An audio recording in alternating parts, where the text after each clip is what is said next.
ચાલો આપણે question number 143 છેલ્લે કરેલો હતો, તો આગળનો 144 એ ક્વેશ્ચન કરીએ.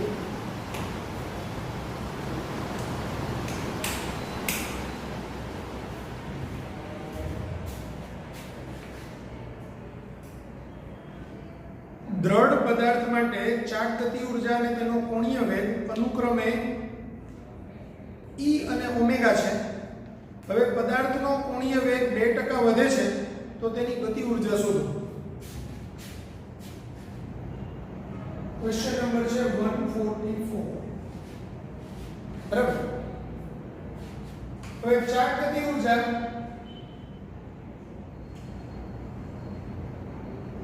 E બરાબર 1/2 I ઓમેગા સ્ક્વેર થાય. પરિણામ નંબર 1. હવે નવી ઓમેગા ડેશ કોણીય વેગ 2% વધે છે એટલે 102% ઓમેગા એટલે 1.02 ઓમેગા થાય નવો કોણીય વેગ. તો નવી ચાર્જ થતી ઉર્જા E ડેશ એટલે 1/2 I ઓમેગા ડેશ નો સ્ક્વેર થાય. તો 1/2 I ઓમેગા ડેશ એટલે 1.02 એનો સ્ક્વેર. તો 1.04 1/2 I ઓમેગા સ્ક્વેર. 1.02 નો વર્ગ 1.04 થાય હશે એટલે આ 1.04 1/2 I ઓમેગા સ્ક્વેર એટલે E થાય. તો આપણો આન્સર જ આવશે 1.04 E. આન્સર આવશે D. ખ્યાલ આવી ગયો? નેક્સ્ટ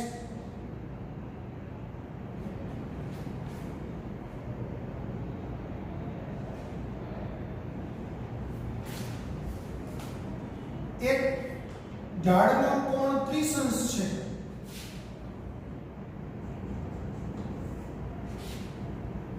આ ઢાળ પર ગતિ કરતા નક્કર નળાકારનો ઢાળ સાથેનો સ્થિત ઘર્ષણાંક 0.35 છે એટલે થીટા એટલું છે તમને 30. સ્થિત ઘર્ષણાંક μs આપ્યું છે 0.35. તો આ નળાકાર ઢાળ પર સરક્યા વગર ગબડશે એવો ક્વેશ્ચન છે.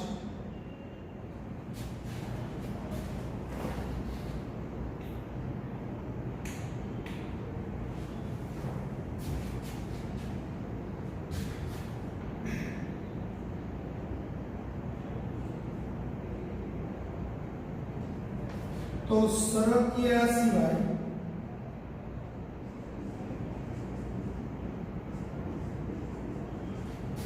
ગબડવા માટેની શરત μs should be greater or equal to k square upon r square plus k square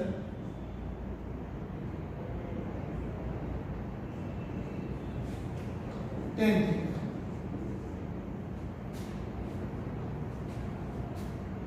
હવે નક્કર નળાકાર માટે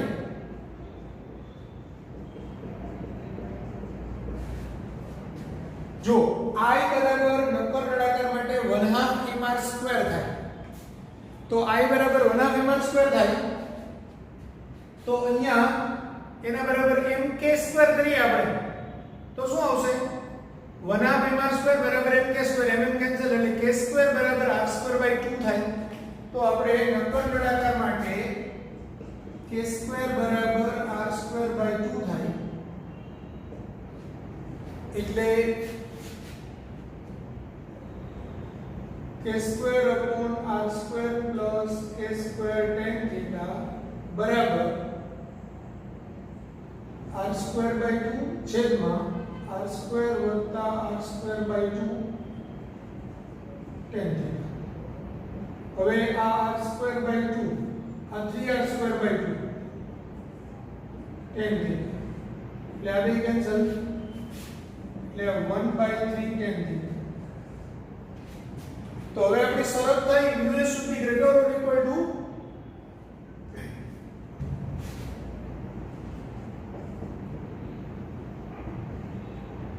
greater than 1 tan theta 1/3 tan theta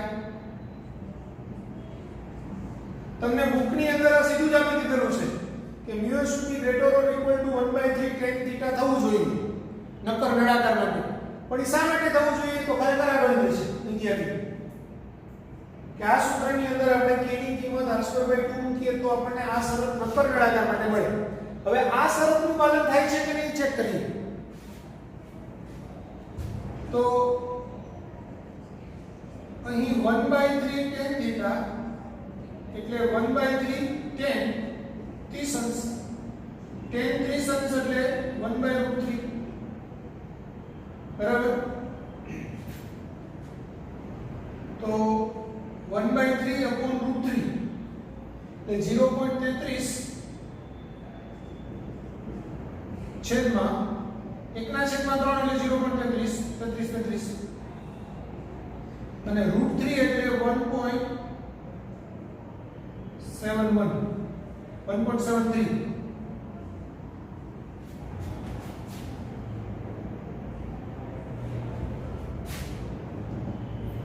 હવે 0.35 is greater or equal to greater than 0.3333 upon 1.73 કેમ ભાઈ 0.35 છે આના કરતા મોટું છે એવું કોન્ફિડન્સ થી કહી શકીએ તો જો આના છેદમાં 1 હોય તો આ જવાબ 0.33 થાય તો બી આ જવાબ કરતા 0.35 મોટું થાય 0.33 કરતા 0.35 મોટું કહેવાય હવે છેદ છે 1 કરતા મોટો છે એટલે આખું પદ છે એ 0.33 કરતા પણ નાનું છે તો આખું પદ 0.33 કરતા નાનું હોય તો 0.35 કરતા નાનું જ હોય માટે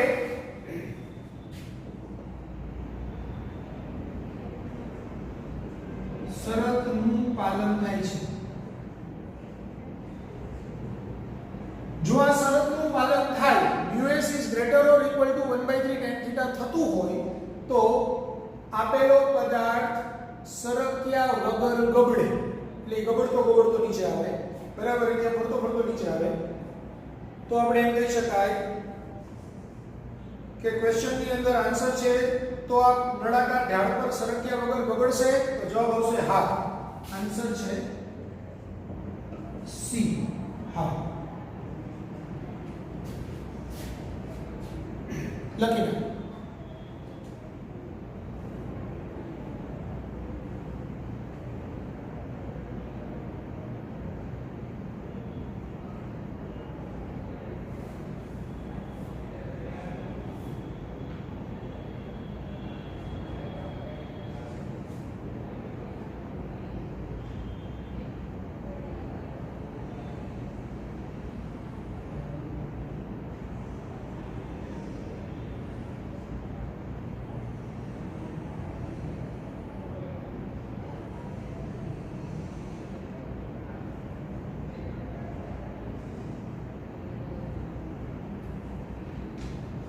Next question.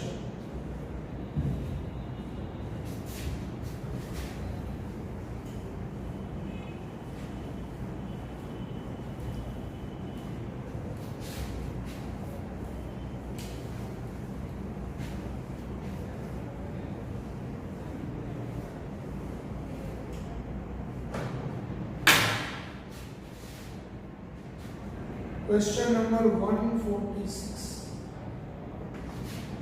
ઘર્ષણયુક્ત ઢાળ પર સરક્યા સિવાય ગબડીને તળિયે આવતા નક્કર નળાકારનો વેગ શાના પર આધારિત છે તો ઢાળના તળિયે વેગ v બરાબર સૂત્ર છે આપણું √2gh/1 k²/r² નક્કર નળાકાર માટે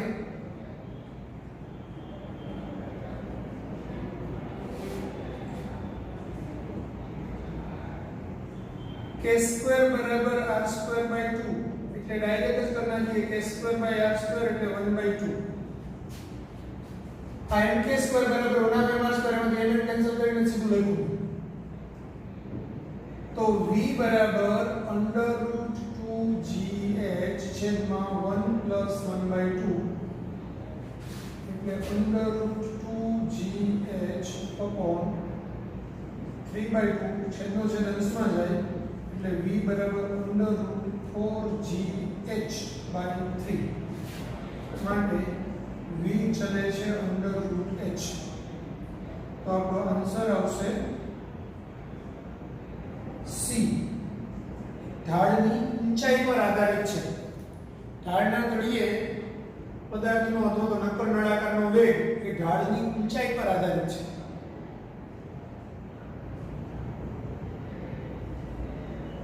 પણ ઢાળની લંબાઈ પર આધારિત નથી આ ખાસ યાદ રાખજો it does not depends on length મતલબ આવો કે આ ઊંચાઈ h છે અહીંથી આ નંબર નળાકાર ગોળતો આવે અહીંયા વેગ પ્રાપ્ત કરે અને બીજો એક ઢાળ આવી રીતે છે આટલો જ છે બરાબર આની ઊંચાઈ h છે તો સરખી અહીંની ઊંચાઈ સરખી હોય તો અહીંયા એનો વેગ અને આમ લાંબો ઢાળ હોય તો અહીંયા એનો વેગ તો બેયના વેગ સરખા રહેશે એ ચેક થશે નહીં મતલબ એ માત્ર ઊંચાઈ પર આધાર રાખે છે ઢાળની લંબાઈ પર આધારિત નથી clear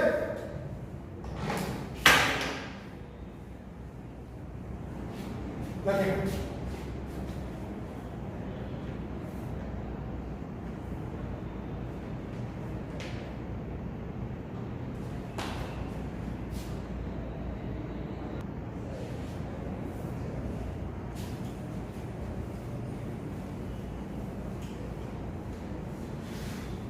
Next question. Question number 147. એક રિંગ નક્કર ગોળો અને તકતી ઉપરથી નીચે તરફ સરખી ઊંચાઈએથી સરક્યા સિવાય ગબડે છે તો તેમનો નીચે પહોંચવાનો ક્રમ શું હશે હવે નીચે પહોંચવાનો ક્રમ શું હશે એનો મતલબ એવો થાય કે સૌથી પહેલા કોણ પહોંચે જેના માટેનો સમય સૌથી ઓછો બરાબર તો આપણે એક સૂત્ર ઢાળના તળિયે પદાર્થ ગબડતો ઢાળના તળિયે પહોંચે એના માટે લાગતા સમયનું આપણે સૂત્ર તારવેલું હતું ઢાળના તળિયે પહોંચવા માટે लागतो समय t बराबर 1/sin theta under root 2h/g 1 plus k²/r² આવું આપણે સૂત્ર લખતા રહ્યા બરાબર t 1/sin theta under root 2h/g 1 plus k²/r² સૂત્ર તારવેલું હવે આપણે એમ કહી શકાય કે ભાઈ અહીંયા sin થીટા એટલે તો આપણને ખબર છે આવી રીતે છે આ થીટા છે આ h ને આ d નીચે h સુધીનું અંતર d તો હું એમ કહી શકું ને આ h/d એટલે d અંશમાં જાય 2h/g 1 plus k²/r²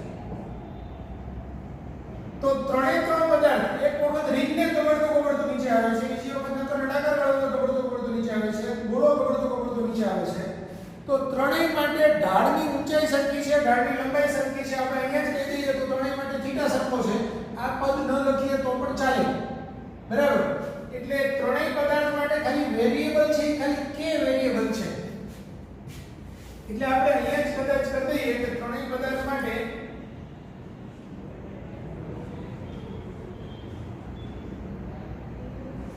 theta h g અને r સમાન છે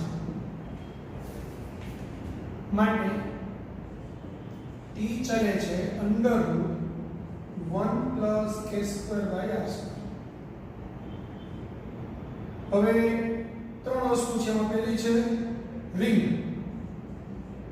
તો રિંગ માટે t ચલે છે √1 રિંગ માટે k² બરાબર r² એટલે r² r², એટલે 1 + 1 એટલે √2, તો t ચલે છે √2.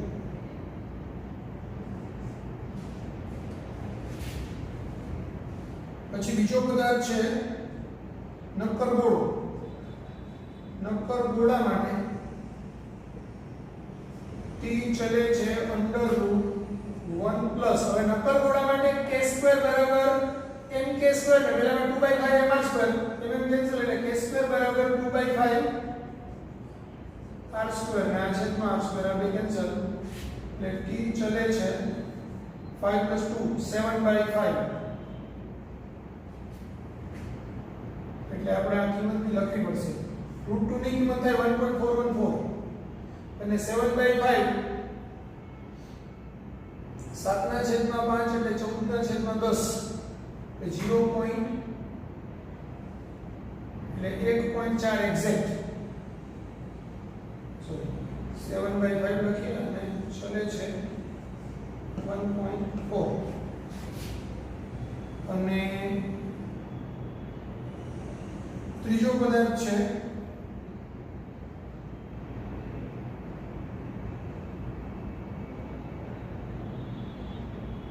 તકતી.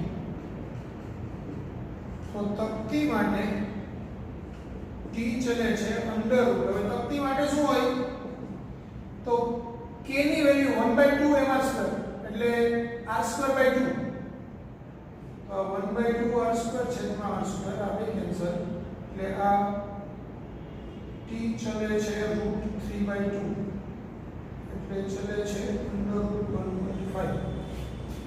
તો પરિણામ 1, 2 અને 3 એના પરથી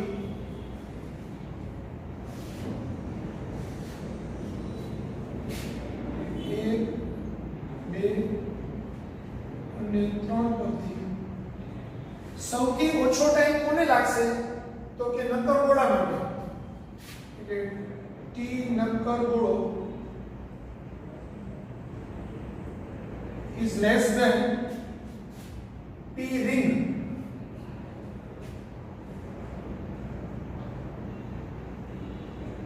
અને less than t તકતી. બરાબર. હવે જેનો સૌથી ઓછો સમય લાગે એ સૌથી પહેલા પહોંચે, એટલે નીચે પહોંચવાનો ક્રમ શું હશે તો સૌથી પહેલા છે તે નક્કર ગોળો પહોંચશે, પછી રિંગ પહોંચશે અને પછી તકતી પહોંચશે. આમાં બરોબર છે. ગોળા માટે 7/5 એટલે 1.4, તકતી માટે 1.5 અને t છે રિંગ માટે √2, એટલે આમાં ખોટું લખ્યું છે.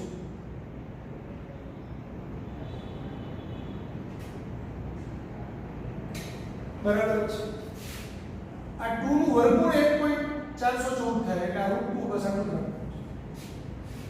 એટલે 1.4 સૌથી નાનો, એનાથી નાનું આ, એનાથી નાનું આ, સોરી 1.4 સૌથી નાનો, એનાથી મોટું 1.5 અને એનાથી મોટું √2, એટલે આ ઊંધું થઈ જશે.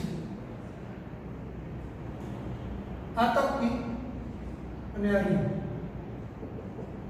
એટલે સૌથી ઓછો સમય લાગે છે √1.4, પછી √1.5 અને √2, કારણ કે આ √2 જ લેવાનું છે. આપણે અહીંયા કિંમત લઈ લીધી 1.4 ને √2 લખી નાખ્યું. તો આ 1.4, આ 1.5 ને આ 2, એટલે ક્રમ આવશે આન્સર નક્કર ગોળો તકતી રિંગ, એટલે ગોળો તકતી રિંગ B.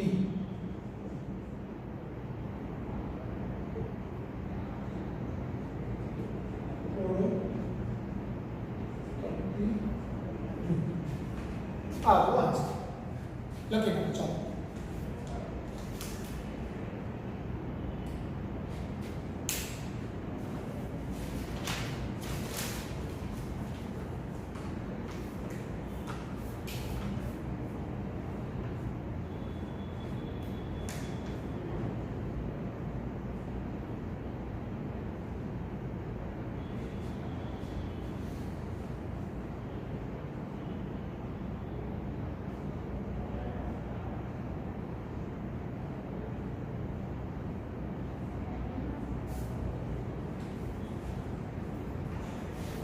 સ્ક્રીનશોટ લઈ લો અત્યારે, પછી શાંતિથી લખી કાઢજો.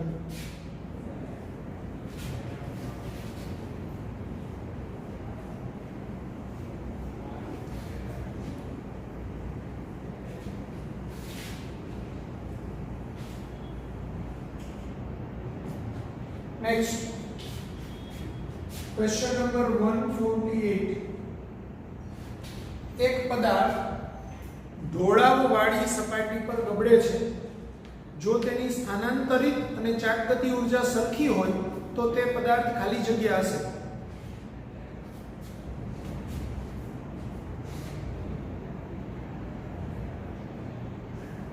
હવે એની સ્થાનાંતરિત અને ચાકગતિ ઉર્જા સરખી છે એટલે k બરાબર k એટલે 1/2 mv²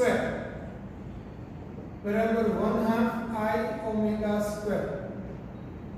મારે જડત્વની ચાક માત્રા નું સૂત્ર મને મળી જાય ને તો હું એ કહી શકું કે ભાઈ જડત્વની ચાક માત્રા આ છે તો એનો જવાબ આવો આવશે. એટલે 1/2 mv² બરાબર 1/2 I ઓમેગા ની જગ્યાએ v²/r² થાય. v r ઓમેગા એટલે ઓમેગા બરાબર v/r. તો આ 1/2 ને v² કેન્સલ કરીએ તો m બરાબર i/r². તો i બરાબર mr². હવે i બરાબર mr² થાય એવું એક જ સૂત્ર છે. કોનું? તો કે પોલો નળાકાર અથવા તો રિંગ. રિંગનું સૂત્ર બી mr² છે અને પોલા નળાકાર માટે બી mr² છે. તો આપણે કહી શકાય, હવે રિંગ આપી નથી ઓપ્શનની અંદર એટલે ડી. પોલો નળાકાર આ આપણો જવાબ. 148. 149. m દળ અને r ત્રિજ્યાનો એક પોલો ગોળો સમક્ષિતિજ સપાટી પર v વેગથી સરક્યા સિવાય ગબડે છે. જો તે સપાટી આગળ જતા કાટખૂણે વળેલી હોય તો તે પદાર્થ વધુમાં વધુ કેટલી ઊંચાઈ સુધી ચડશે? તો તમને અહીંયા આવું કીધેલું છે.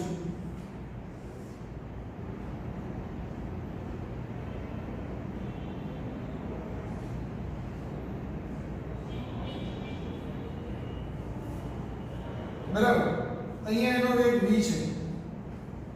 ધારો કે વધુ આટલી સપાટી ઉપર એ ઊંચાઈ સુધી ઊંચે ચડે છે.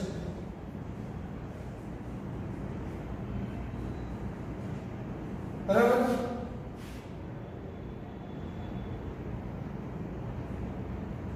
પોલો ગોળો છે.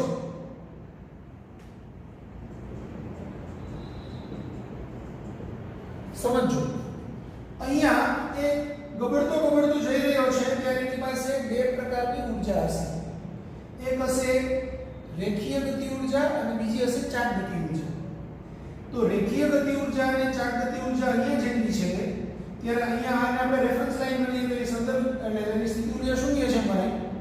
તો આ ધીરે ધારો કે આમ જાય છે ઊંચે સુધી, તો જ્યારે મહત્તમ ઊંચાઈએ પહોંચશે ત્યારે એની ગતિ ઊર્જા અને ચાક ગતિ ઊર્જા બંને શૂન્ય થશે. માત્ર એની પાસે સ્થિતિ ઊર્જા હશે. એટલે આપણે રેખીય ગતિ ઊર્જા વત્તા ચાક ગતિ ઊર્જા, રેખીય ગતિ ઊર્જા વત્તા ચાક ગતિ ઊર્જા બરાબર સ્થિતિ ઊર્જા.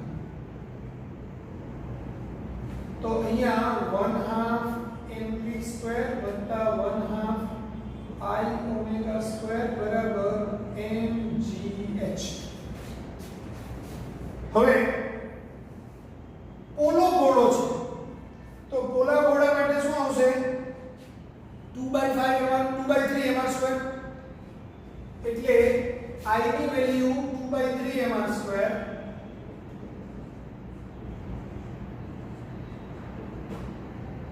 અને ઓમેગા ની કિંમત v²/r², ઓમેગા સ્ક્વેર ની કિંમત mgh.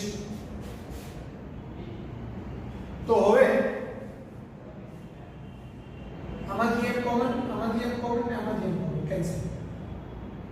આ v²/2 વત્તા આ 2 કેન્સલ, r² કેન્સલ, આ v²/3 બરાબર GH લસા લઈ લો તો 3v² + 2v² / 6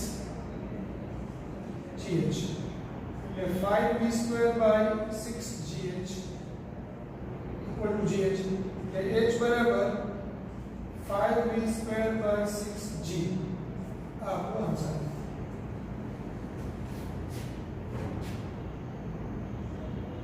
તો આન્સર આવશે ડી.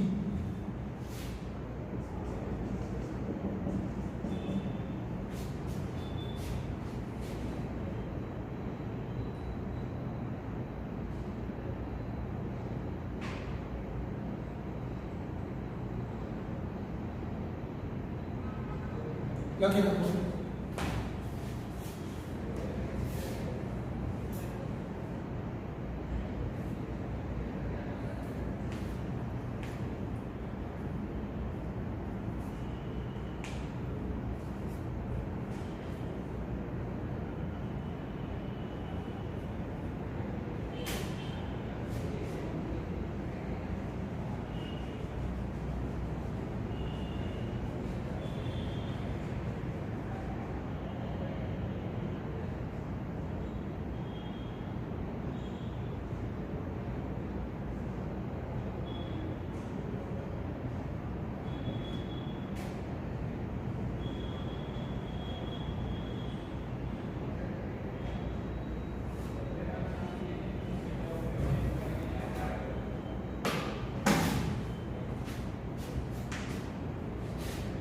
Next question.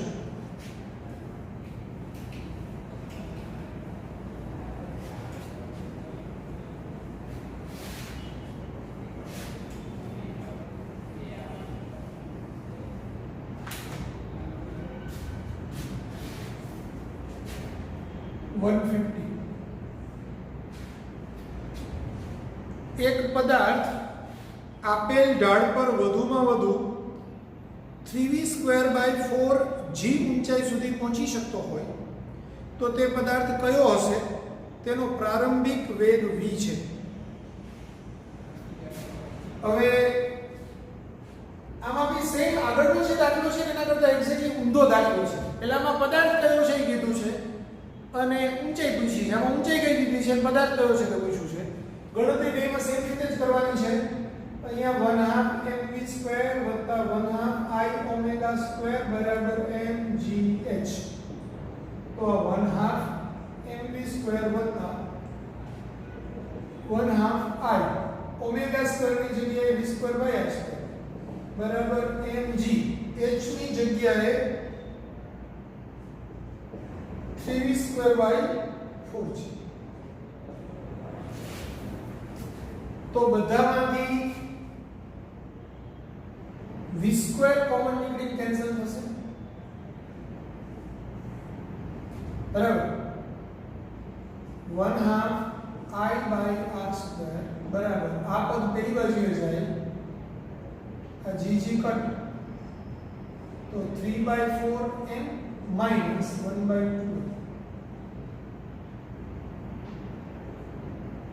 બરાબર. તો લસા આપણો 4 આવે એટલે 2/4 તો 3 - 2 એટલે 1 એટલે 1/2 I/r² બરાબર 1/2 m સોરી 1/4 m.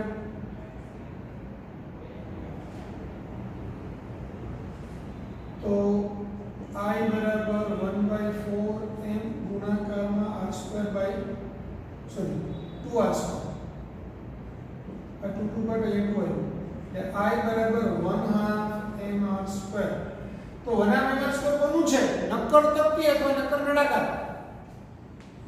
તો હવે ઓપ્શન જોઈએ સી તકતી છે. તકતીની જડત્વની ચાકના પર છે.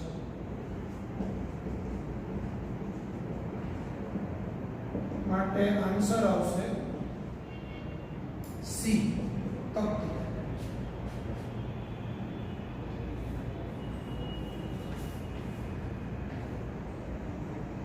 લખી નાખો.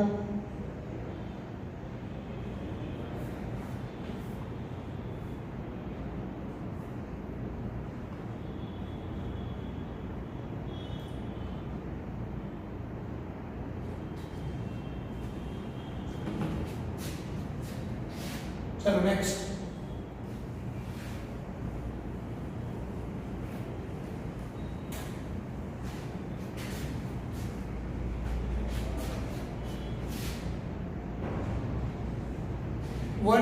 નંબરનો ક્વેશ્ચન. નક્કર ગોળો અને નક્કર નળાકારના દળ સમાન છે. તેમને h1 અને h2 ઊંચાઈના ઢાળ પરથી ગબડાવવામાં આવે છે.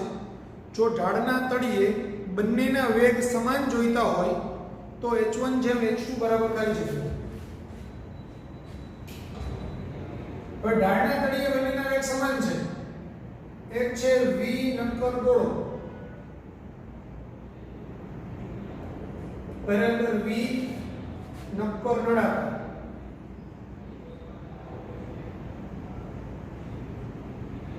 બરાબર. તો v નું સૂત્ર છે √2gh, અહીંયા h1 નક્કર ગોળા અપોન 1 + k²/r. અહીંયા 2g એટલે k1²/r1 અને 2g h2 1 + k2²/r.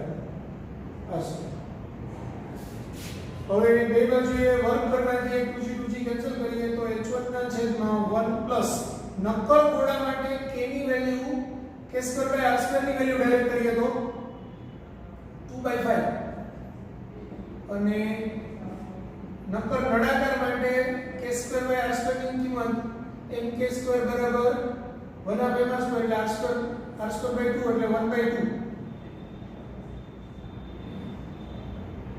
તો આ h1 5 ને 7 7/5, આ બાજુ h2 2 + 1 એટલે 3/2 એટલે આ 5/7 h1 બરાબર 2/3 h2. હવે h1/h2 આ છેદમાં આવે તો ગુણાકારમાં જાય એટલે 2/3 ગુણાકારમાં જશે 7 અને છેદમાં આવશે 5. તો h1/h2 બરાબર 7 × 14 15. 14 ના છેદમાં 15 જવાબ આવે તો આપણો ઓપ્શન છે સી. 14 ના છેદમાં 15 ઓપ્શન આવશે સી. ખ્યાલ આવી ગયો બધાને? લખી નાખો.